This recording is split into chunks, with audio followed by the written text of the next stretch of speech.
tell me, how comes it that you have this big lake here, this Lake Malawi, hundreds of kilometers long, hundreds of meters deep, just in the middle of a continent? Well, the continent is breaking apart. Africa is breaking apart, and it's breaking apart from the north, from Ethiopia, the Gulf of Aden area, through Kenya, Tanzania, into Malawi and Mozambique.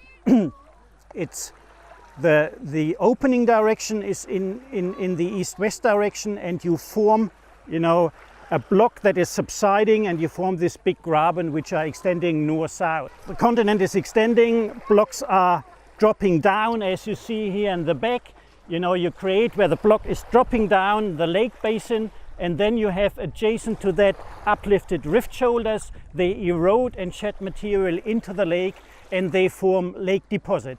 And it's giving rise to these big rift lakes, which are very long, very skinny, very deep. They are the deepest freshwater features on the planet. And Lake Tanganyika, for instance, is 2,000 meters deep, and this one is about 600 meters deep. And because of that process of forming a graben system, a fillet with a lake, you create space for the accumulation of sediment. And one example would be the Chiwondobeds here, in which all these hominids and other fossils were found. So in fact we are sitting here because we have a very nice example how the Chiwondobeds look like when they were formed. We have this big lake, this standing body of water, we have this shoreline with the beach, and behind the beach we have these swamps, we have these lagoons, we have this river flowing in. And that's quite similar to how the Chiwondobeds formed. And there were these hominins living there were all these animals living in there, and when these animals and hominins died, their bodies, their corpses fell into the water or into these lagoons, into these swamps, and they were gradually buried under more and more sediments, and that's how they got fossils.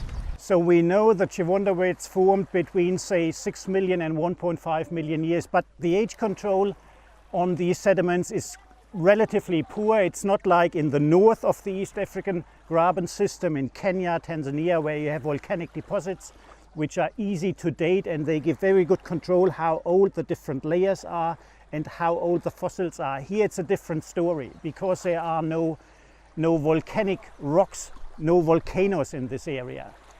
So how do people get age control?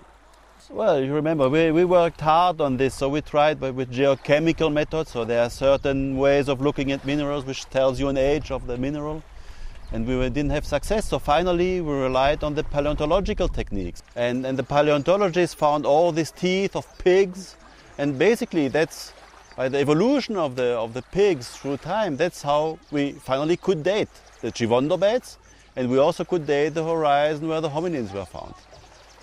So that means, in plain German, the whole project is a Schweinerei. Is that right? Well, you may call it like, yeah, maybe.